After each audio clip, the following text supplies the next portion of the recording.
I'm sorry to intrude upon your consulting rooms unannounced. Holmes! But there are reasons. I have been greatly pressed of late. Oh, this is a wonderful surprise. You've not met for months. Have you any objection to my closing the shutters over your windows? If I edge my way round the walls, I can just reach them. Well, Holmes, you look greatly distressed. What is it? Are you afraid of something? Yes, I am. Of what? Of air guns. And one man, Professor James Moriarty.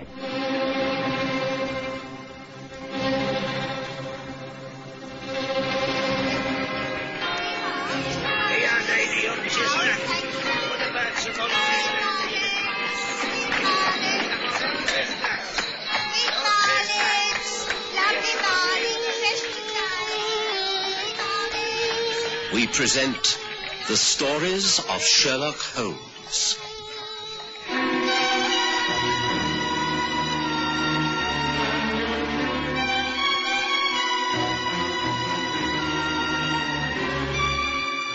Tonight, the final problem.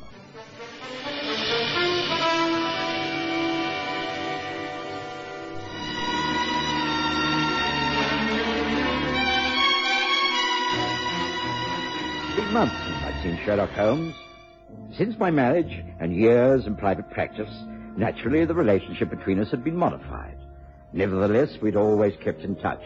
But for the past winter and early spring, I'd not heard or seen of him. I read in the newspapers that he'd been engaged by the French government upon a matter of supreme importance, and I gathered that his stay in that country would be a lengthy one. I was therefore taken completely by surprise when he burst in upon me that evening. I must apologize for calling so late, Watson. It will be a quick visit. Well, Holmes, what does all this mean? One thing at a time, Watson. Firstly, is Mrs. Watson in? Oh, she has a slight headache. She's gone upstairs. Then let us not disturb her. Oh, now, Holmes, please, sit down, have a cigarette. No, light your pipe as in the old days. Now, just quieten down and explain. Oh, very well. I think I shall be safe for a short while. An hour or so with you, and then I shall leave quietly. All right, now, come along. Explain. Where have you been all this time? And what is the crisis with Professor Moriarty? Well, I have been engaged by both the royal family of Scandinavia and the French police. I'm happy to say that these endeavors have left me in a position where I can relinquish my career and retire to the country to concentrate upon my researches in peace and comfort. But for one man, Moriarty. Yes, he's always eluded you, hasn't he? The man pervades London, and few people have heard of him. That's what puts him on a pinnacle in the records of crime. He is the Napoleon of crime, a genius, a philosopher and abstract thinker. He sits motionless like a spider in the center of its web, but controlling half the crime in this land of ours. Oh, he does little himself. He has dozens of agents. If caught, they are bailed out or defended to the hilt. The central power which controls the agents is never caught, never so much as suspected. Until now, Watson. I have come to grips with my worst enemy. I have woven my net around him until it is ready to close. I shall be able to in three days' time. Well, Holmes. Here, drink this. Now, take your time. Thank you. Now, you say you have a trap set for Moriarty. Yes, in 3 days. That is on Monday next. Matters will be ripe. The professor, with all the principal members of his gang, will be in the hands of the police. Only the very heads of Scotland Yard and my brother Mycroft know of this. They will succeed. Then will come the greatest criminal trial of the century. The clearing up of dozens of mysteries and the rope for all those found guilty. Including Moriarty. Of course. But he's wily. He knows I'm planning his downfall. The last steps were taken, and 3 days only are wanting to complete the business.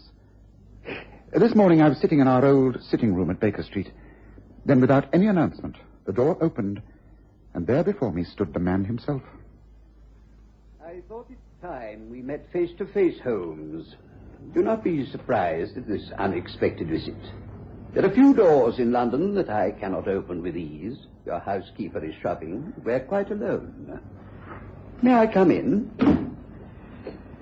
You are much as I imagined in the flesh. Less frontal development of the forehead than I expected. Your own shoulders are more rounded than I thought. No doubt through too much study.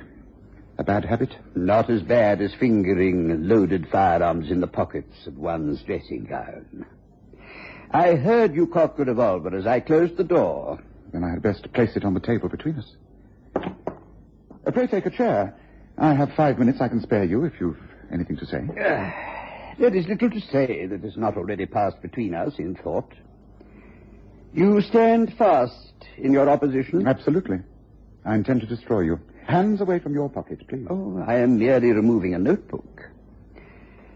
Now, I see here, from the 4th of January, you have hounded me, incommoded me, inconvenienced me on some 6 or 7 occasions until now. This continual persecution endangers my liberty. The situation is becoming impossible. Have you any suggestions to make? You must drop it, Holmes. You really must. The alternative is your inevitable destruction. You must stand clear or be trodden underfoot. Have you anything to say to that? Only that I have another appointment and that you're wasting my time. It seems a pity, but I've done all I could. It is to the death, then, Holmes. It is to the death, Moriarty. That was my singular interview with the professor. Holmes, you must take police precautions against him. It is not from him, but from his agents that the attacks will be made. Indeed, they've already been made. Within an hour of the professor leaving, I had to go out to transact some business. I was almost run down on the corner of Bentinck and Welbeck Streets. A 2-horse van tore around the corner and was on me like a flash. I jumped aside with seconds to spare. Later, a brick fell from the roof of Vere Street, shattering to fragments at my feet. There were builders on the roof. Just an accident. I took a cab and stayed with Mycroft most of the day. I came round here and was attacked by a thug with a bludgeon. See, my knuckles give evidence of the fight. Oh, Holmes, why didn't you show me this before? Here, look, I must attend to those. Oh, it is a small matter. It was on his front teeth that I barked my fists. Well, at least let me cleanse them. John, dearest, don't you think... Why, Mr. Holmes, what a wonderful surprise. How are you? As you see me, Mary? I'm afraid, Mary, my dear, that our old friend is in deep trouble. There are forces at work that mean him harm. Now, come, Holmes. Let me dress those hands, and Mary will make up the bed in the spare room. No, I insist. I will be quite all right. I'll attend to my knuckles later. And thank you for your offer of a bed, but I cannot stay. I would almost certainly bring grave trouble to this house during the night. But what is it? We are your friends. Naturally, we must help you. I can seek no help from others in this country until next week. There is only one thing that you can do to help me, Watson. Name it. Whatever it is, I shall do it. I have to get away. Out of the country until Tuesday next at the earliest. Can you come with me? Over to the continent somewhere, France, Switzerland, keeping on the move. I should greatly appreciate the companionship. Mary, my dear, will you consent to my going? Oh, my practice is quiet. It'll just be for a long weekend. But of course. I myself would like to visit my brother, the Reverend Phelps, at Nettlebed. I can wire him to meet me at Great Paddock tomorrow afternoon, and I can return on Thursday. And I have a most accommodating assistant who will look after things. So it's settled, Holmes. I'll come with you. Thank you. Then listen carefully. Now, you must follow these instructions to the letter, for you are now playing a double-handed game against the cleverest rogue and the most powerful syndicate of criminals in Europe. Carry on. What must I do? Dispatch whatever luggage you intend to take by trusted messenger to Victoria Station tonight. In the morning, take a hansom, being sure that it's a cabby known to us. Drive to the Strand end of Lowther Arcade. Have your fare ready. The instant the cab stops, pay the driver and hurry through the arcade, timing yourself to reach the other side at 9:15. Now you'll find a small brougham waiting close to the curb, driven by a man in a black cloak. He will take you to Victoria by a devious route, but in time for the Continental Express. Where shall I meet you? At the station. The second first-class carriage from the front will be reserved for us. The carriage is our rendezvous, then? That is correct. Now, thank you for the brandy, but I must leave you. I will go by the window, into the back garden and over the wall. But Mr. Holmes... I assure you these precautions are quite essential. Goodbye, Watson. See you at Victoria in the morning. Goodbye, Mary. May we meet again in happier times. Goodbye, and thank you. Take care. Good night. Goodbye. And good luck. Good luck. Mary and I obeyed Holmes' orders to the letter. I sent a small case to Victoria, using my worthy assistant, who agreed to help in all ways. In the morning, Mary called me a cab. She'd made all her own arrangements to visit Nettlebed. I drove to the Lowther Arcade and found the cab waiting for me on the other side. The brougham dropped me at Victoria with minutes to spare. The cabby insisted on seeing me to the carriage.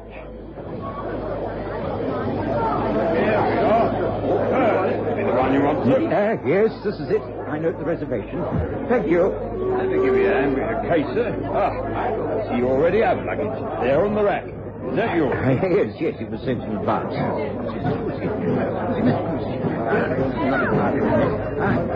This carriage is for me also, see? Grazie. And thank you, cabby. Thank you. Good luck to you, sir. You know, I don't think you should be in here. But... Prego, English, not... I said, never mind. Oh, come on, Holmes, you're cutting it fine. On the contrary, Watson, I'm exactly on time. Holmes. I'm sure I didn't imagine I'd attempt to leave England without donning a disguise. An Italian priest is rather effective, don't you? Well, you just deceived me, all right. And every precaution is necessary even now. Look, Watson, the tall man battling through the crowd. There. That's Moriarty himself. He's lost. He's confused. Yes, we've done it, Watson. We've got this far, at least. Glancing back, I saw a tall man pushing his way through the crowd and waving as though he wished to have the train stopped. It was too late, however. We were clear of the platform and on our way. Holmes threw aside his disguise and packed it away. With all our precautions, you see, we have cut it rather fine. Now, have you seen the morning paper, Watson? No, anything of interest? Well, our rooms at Baker Street were set afire last night. No great harm done. No great... Oh, Holmes, this is intolerable. They must have lost track of my movements, otherwise they wouldn't have thought I'd returned to my rooms. They must have taken to watching you, however. And that's what brought Moriarty to Victoria. You could not have made any slip in coming here? I did exactly what you advised. You found the brougham. Did you recognize the cabby who put you into the carriage? No. It was my brother, Mycroft. Oh, yes. He's also good at disguises. But enough. Now, we must decide what to do. Well, this train's an express. It stops at once in Canterbury. That would not deter Moriarty. It is possible to hire special trains, you know. They're always at the ready at Victoria, should the price be right. Moriarty will do as I would do if the positions were reversed. He will hire a special and get to the coast within minutes of this train. Now, there's always a delay of half an hour before the boat sails. He's out to kill us both before we can leave the country. One would think we were criminals on the run, not him. Let's have him arrested on suspicion upon arrival. It would ruin all my work of the last few months. We should get the big fish and allow the whole shoal of agents to dart out of the net. No, next week we shall have them all. It's just a question of time. So what do we do? We shall get out at Canterbury, make a cross journey to New Haven, and so over to Dieppe. We shall leave our luggage to travel on to Paris, and so confuse anyone who misses us. We can pick it up later next week. Meanwhile, we can treat ourselves to a couple of carpet bags and buy all we need for the next few days. We should be able to make our way very comfortably into Switzerland via Luxembourg and Basel. Well, let's hope it works, Holmes. But what if he anticipates your new moves and heads us off at Canterbury? And if he does catch us up there, it's no doubt that he will attempt murder. But let us not consider that. When we arrive at Canterbury, we shall have another vexed question to face. Oh? And what's that?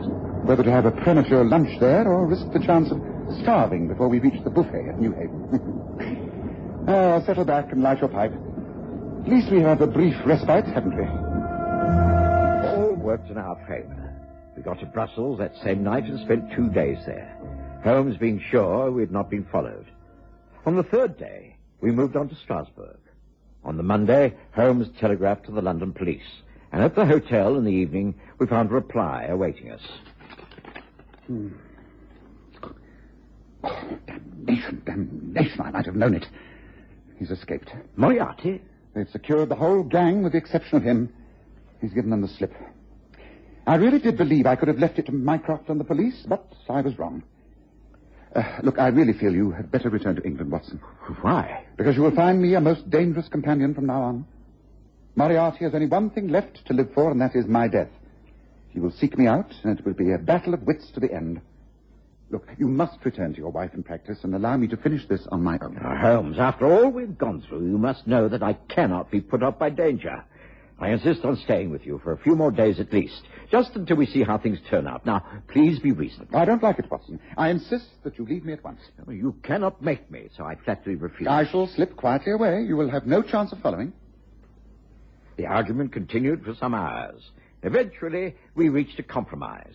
I would telegraph Mary to say I was continuing to tour Switzerland with Holmes until the end of the week, but regardless of the outcome, I would leave for England on the Friday. And so we journeyed over the Gemmi Pass, still deep in snow, and by way of Interlaken to Meiringen. There we put up at the Englischer Hof.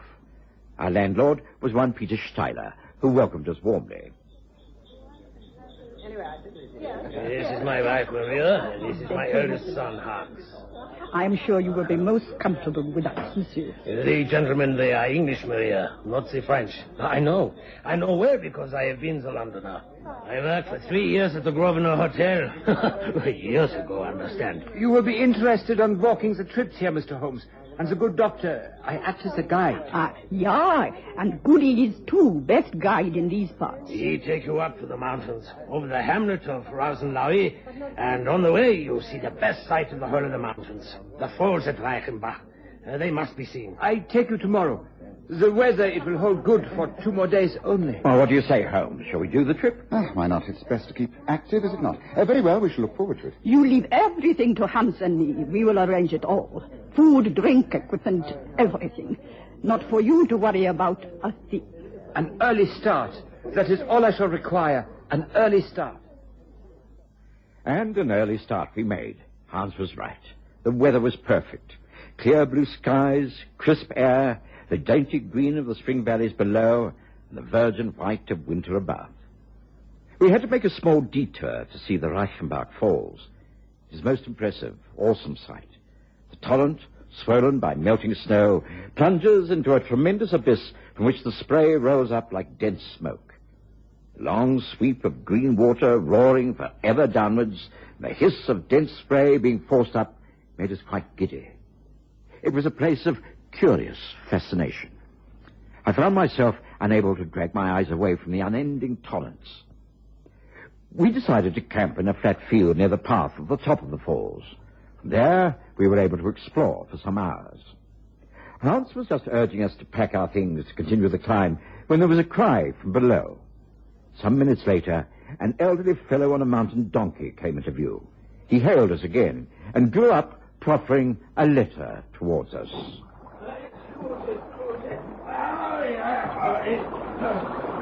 Oh, what is it, Pierre?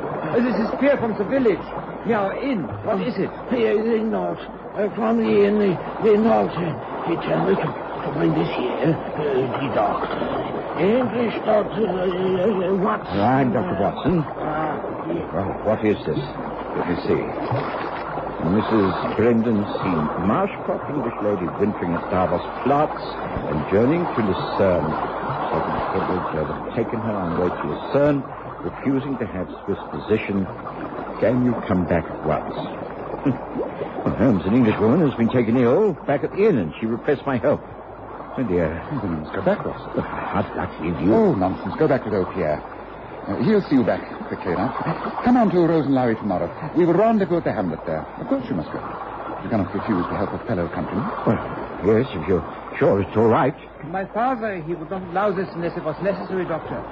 Do not worry about Mr. Holmes. I shall look after him. Go, and with God's blessings. Until tomorrow, then, Watson, and Godspeed. It was then that I left Holmes and travelled back down the mountain with the old Swiss and his donkey. I felt curiously uneasy, and my unease turned to despair when I reached the inn, and Peter Steiler confirmed my worst fears. Well, I trust she's no worse. Worse? Who is it that you say should be worse? Why are you going back here? Now, where's Hans? Well, this letter, did you not write this? Is there no sick Englishwoman here in this hotel? Oh, certainly not. And this note has the hotel mark on it. It must have been written by that tall Englishman who came in after you had gone. He took coffee in the waiting room. Moriarty. Well, what does all this mean? It means we've been tricked. Holmes is in grave danger, and so is your son. We must get help, raise an alarm. Get all the men you can together. A dangerous murderer is at large. Now gather arms and ammunition. We must get back to the Reichenbach Falls with all speed. Hurry. There's no time for talk. I'll explain on the way, so hurry, man, hurry. He must have broken all records in getting back to those falls. On the way, I tried to explain to Steiler about Professor Moriarty and his murderous intents, but it was impossible. When at last we arrived at the spot where we had camped all those hours earlier, it was becoming dusk. There was no sign of Holmes or young Hobbs. Listen. There, someone near at hand. It is here. It is my Hans. Hans! Right. Let me see him. Yes, he's been injured. A knife wound, but I think he'll be all right. Hans, you're going to be all right. Holmes, and the other was the knife. They talked, and Holmes, he wrote letter in my pocket. A note from Holmes in your pocket? Yes, here. It is for me. I was charged with delivering it. They made me leave. I didn't want to. I came back. They were fighting. I tried to help, and the other man, he cut at me with the knife. Mr. Holmes, he fought. I crawled away. It is all right. All right now. Yes, but Holmes, Moriarty. Hans, where is Holmes? They fought nearer the edge of the falls. They disappeared with a scream louder than the water. And then over and down. So, this is the end of the best and wisest man I have ever known. I returned to England a heartbroken man. There was nothing I could do. Any attempt at recovering the bodies was absolutely hopeless. There, deep down in that dreadful cauldron of swirling water and seething foam, lie for all time the most dangerous criminal and the foremost champion of the law of this generation. My wife, Mary, steadfastly refused to believe Holmes was dead. I can't believe it. There must be another explanation, John. After all, no one actually saw him die. Well, listen to this letter, Mary. My dear Watson, I write these words through the courtesy of Professor Moriarty, who waits for our final encounter. I am pleased to think that I shall be able to free society of the further effects of his obnoxious presence, though I fear that it will be at a cost which will give pain to my friends, especially you, my dear Watson.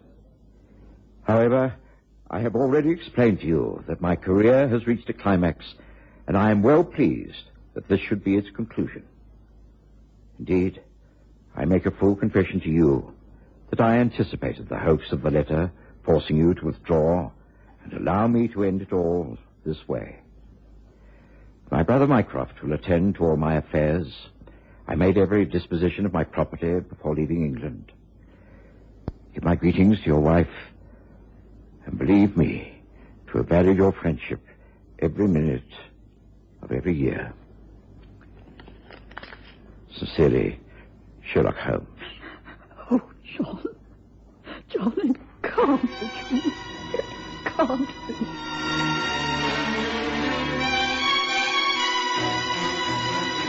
Listen again next Sunday to The Stories of Sherlock Holmes, with Graham Armitage as Holmes and Kerry Jordan as Dr. Watson.